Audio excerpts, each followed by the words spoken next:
Hello everyone, I welcome you all to this lecture. In this lecture, we are going to study the next part of the fourth model, that is about viruses, worms and other malware types. The computer virus is a type of computer program that when executed replicates itself by modifying other computer programs and inserting its own code. When this replication succeeds, the affected areas are said to be infected with the computer virus. Means they are able to bring the malicious code into the user's program, and computer virus is having the capability of replication. So they are able to infect from one file to another file. Whereas the computer worms are said to be a standalone malware computer programs that replicates itself in order to spread from one computer machine to another machines. So its spreading rate is usually higher as compared to the virus. It often uses a computer network to spread itself, relying on security failures on the target computer to access it. It will use this machine as a host to scan and infect other computers. That is how the worms can infect other machines from one machine. And other malwares, in that we are going to see the classes and the malware types. So these together named as malware, virus, worms, even Trojan are collectively named as malwares. So let us have the discussion about that. In terms of the preliminaries, it is said that a virus latches itself onto an executable file or program, while a worm is typically a standalone program. Of all malware types, worms and virus have probably received maximum attention. They both refer to a malware, and both of them are having a replication capabilities. Uh, a virus latches itself onto an executable file or a program, while a worm is a standalone program. A virus infects a file and uses it as a host from which to infect other files, while the worm spreads from one machine to another machine. The term computer virus is uh, usage was in the context of malware that resided in the boot sector of the floppy disks. This is usually the first sector on the disk and contain the code for bootstrapping, that is, loading the operating system from the disk.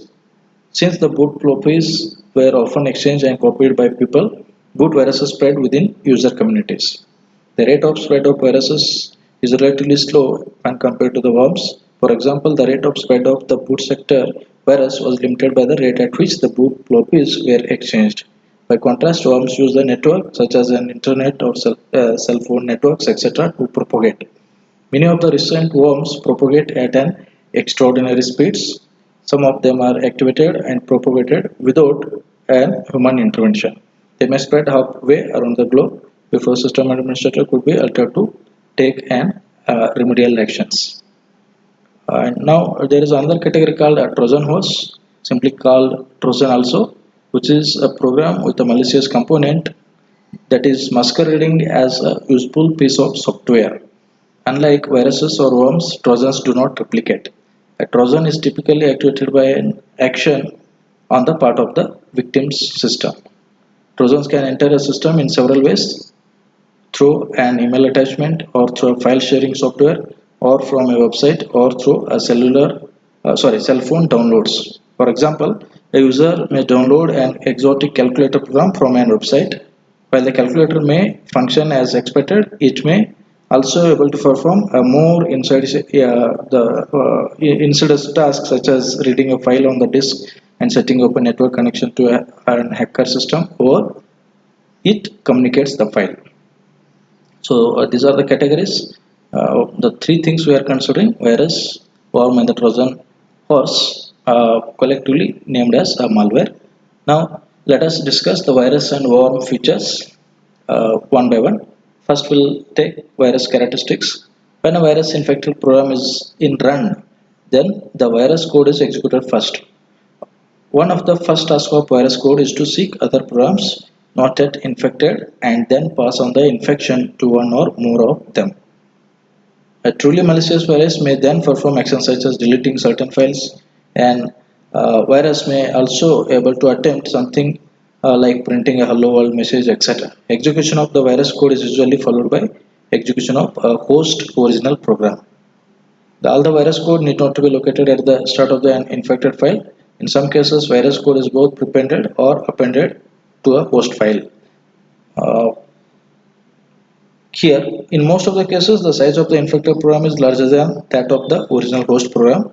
This helps antivirus software to detect infected code. So, antivirus software, they are able to detect the code, the malicious code infected by the virus easily. Why? Because the infected files are bigger in the size as compared to the original program. To avoid such detection, some viruses modify the file service interrupt handler, which is a routine that returns the attributes of files such as the file name, the last modification time, etc.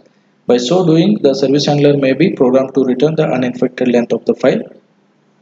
And the another technique is to use the compression. The another technique is a compression so that the length of the uninfected file remains the same length as that of the original version. The virus writer includes a compression routine in the viral code. To infect another file, the virus first compresses that file and then prepends the virus code to the compressed file. One of the characteristic features of many viruses is a set of system calls they can make use. System calls are used by an application programs to request service of an operating system. They are made to read or write files or to create new processes, establish a TCP connection, etc. Some viruses make calls to copy their own code to other files and can create or modify entries in the Windows registry options or search for an email. Such kind of system calls are often used to distinguish malicious from a non-malicious code. So these are the virus characteristics. Now let us discuss worm characteristics. So coming to this, we'll see the classes and features of a worm characteristic. So worms are most commonly classified based on their vector of propagation in terms of these categories: internet scanning worms, email worms, P2P worms, and web worms. Finally, mobile worms. For our syllabus, we need to discuss the first four categories: internet scanning worms, email worms, P2P, and web worms. Now, we'll see there are four main features of worm, namely enhanced targeting. They are having enhanced speed, enhanced capabilities, and enhanced destructive power. We'll see one by one. Enhanced targeting, which is the most important attribute of a worm, is that it spreads its infection to other computers. Many target selection strategies have been proposed and can be used. Worms that spread through an email, for example, have an easy way to figure out the targets. All they need to do is to look onto the victim's mailbox or an email address book to find a set of targets. And even in case of the internet scanning worms, which scan the IP address space for an vulnerable machines, the most straightforward approach is random scanning, choosing the IP addresses at randomly. This one was the case in case of the code red virus with version 1. And a mobile worm, for example, that obtains the phone numbers of an potential victims from the phone book in the cell phone hosting the worms to detect their targets easily. Some web worms use the search engines to harvest URLs of potentially vulnerable targets. So this is how the enhanced targeting can be achieved through the worms. And next, they are having the enhanced speed. To enhance the infection rate, some worms are designed to spawn multiple threads. Each thread is responsible for setting up new connections to a different subnet of hosts, thus increasing the rate at which the infection is spreading. Some worms reduce the infection latency by targeting a buffer overflow vulnerability on an application that employ UDP rather than TCP protocol. So as we know, the TCP connection management involves a three-way handshake and it is time consuming, whereas the UDP is connectionless and this sharply reduces the infection latency. And the next feature is enhanced capabilities. Most worms have unique and distinct signature, means they are having a different pattern of bits, usually an assembly language code which appears in all instances of the worm. Worm signatures are the key to detecting them. However, there are sophisticated code detection techniques to identify such detections. One such technique is the use of an encryption for Disguising worm code. Different instances of the worm may use different keys for encryption, thus they might fail to match any existing worm signatures. Such worms are said to be polymorphic. A polymorphic worm would have to be decrypted before being executed. This suggests that a decryptor routine in the clear would have to be part of the worm code. Next, the properties. Enhanced destructive power. It is estimated that worms such as the Code Red and Nimda, which cause billions of dollars in damage, how are these costs can be estimated? So again, the estimating the cost can be based on the loss of productivity or the cleanup cost and the system's downtime, which affects the business and the revenue of a particular organization. Fast spreading worms also cause severe network congestion problems, disrupting normal internet traffic and contributing to system downtime. So these are what the main properties of the worm. And let us discuss internet scanning worms. The first category of the worm. One characteristic of internet scanning worm is that they are self-activated, meaning that they have the ability to spread without an human intervention. That distinguishes them from the most types of other malware types or worm types such as email, P2P and web worms. This internet scanning worms is so called because they scan the internet looking for vulnerable machines. The vulnerability could be a buffer overflow problem in a commonly used service provided by a particular version of an operating system. The worm first communicates with and delivers its malicious payload to the victim using standard transport protocols such as TCP or UDP. Once installed on the victim, it could erase the local files or steal the secrets or even deface, even switch the web pages. But above all, it seeks new victims to infect. The principal goal of internet scanning worms seems to be spread as rapidly as possible. Uh, and most of these internet scanning worms become an eminently successful worm category. Now, for the same, I would like to suggest there are the two case studies which can be mentioned in the page number 278 of your prescribed textbook. The two worms, namely Code Red and Slammer, which you can consider for the case study. Next, so before going to discuss the next categories, the email worms and P2P, uh, let us consider these two worms. They are coming under the topological worms, as the topology meaning is geometrical representation. So topological worms are so called because the machines vulnerable to such a worm can be represented as a graph with the nodes representing the vulnerable machines. An edge between a machine A and B, for example, that exists if the machine A knows or stores the address of a machine B and is capable of directly infecting the machine B by sending it a malicious payload. Topological worms have focused targets. Their immediate targets are their neighbors, who in turn spread the infection to their neighbors and so on. Thus, their rate of spreading is potentially faster than that of the internet scanning worms, which typically scan the IP address space, randomly incurring uh, many attempts.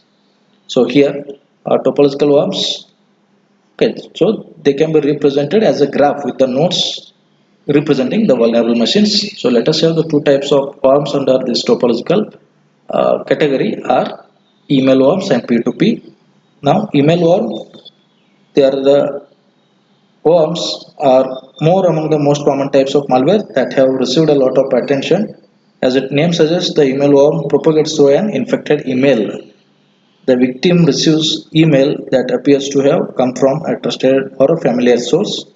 On the other occasions, the email recipient is lured by an attachment with a catchy caption. In either case, the worm is activated when the user clicks on the attachment. So here, the email worms, they can be coming through an infected email. So and again, so these kind of worms can be activated when the user clicks on a particular attachments that is coming from an infected email. One classic example of an email worm is I love you worm, which is unleashed in the year 2000, as it appears in the victim's inbox sporting the catchy title that is I love you, that message. The victim sees an innocent text file that is attached to an email. In reality, the file named loveletter.text.vbs that contains a Visual Basic script. By clicking on this attachment, the embedded Visual Basic script executes, sending a copy of itself to every person in the victim's contact list. So this is how the email war works. And now the second category is P2P worms. A P2P is nothing but peer-to-peer. A P2P network is a massively distributed system of computers where each peer or node plays the role of both the client and server. So peer-to-peer, where every peer or a node is capable to act both a client and a server. They are used principally for sharing the files, which may contain songs, images, videos, etc. Each peer maintains within itself a share folder of files that it is willing to share with others. Users do not download the files from central server but from their peers located across the globe. So here some examples for the peer-to-peer worms are Nutella and Kajaya. So these peer-to-peer networks are said to be they are scalable and resilient, and most peer-to-peer networks use an overlay network, okay, which is a logical network of peers. Two peers are said to be neighbors at any given point of time if there is an active TCP connections between them. For example, a node in Nutella worm network has about 10 neighbors on the average. That is how it can bring a faster rate of spreading. So there are the two potential ways in which peer-to-peer worms may spread. First one is one of the simplest is for a malicious peer to respond positively to any query. The requester then chooses to download the file from a malicious peer. The latter sends it an infected file whose name is changed to match that of the requested file. The infected file contains a worm which passes on its infection to the requester. Once infected, the requester mimics the behavior of the malicious peer, thus helping to propagate the infection. And the second way is peers in a given P2P network run the same P2P protocol. So there are usually few different implementations of this protocol leading to little software diversity.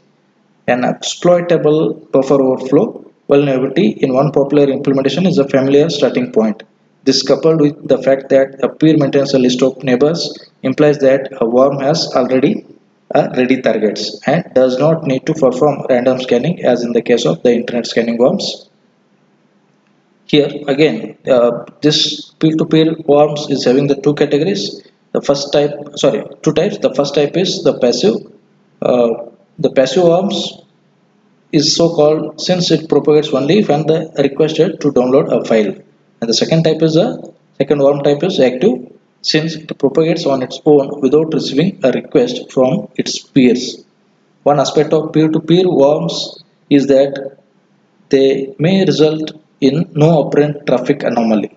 So an intrusion detection system monitoring network traffic is unlikely to raise an alert. And this covers the topological worms, the two types, email worms and peer-to-peer.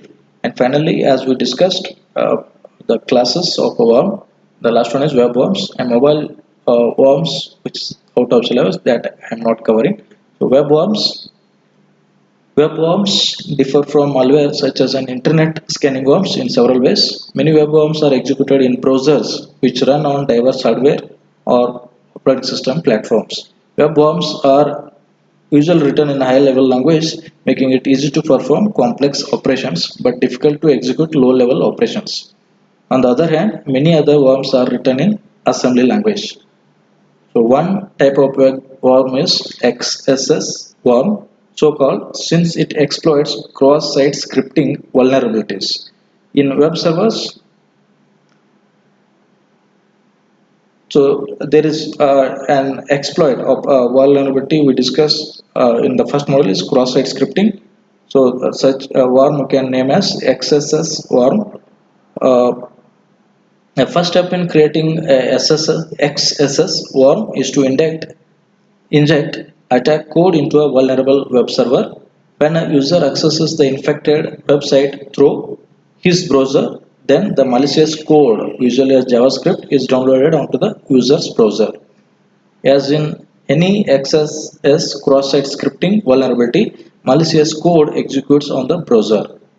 Given that a key function of a worm is to propagate. The challenging question is then how does a cross-site scripting worm propagates? So again, there will be a further discussion you can have by referring to the textbook in the form of XSS worm case study. So that is mentioned in the page number 284 of the prescribed textbook.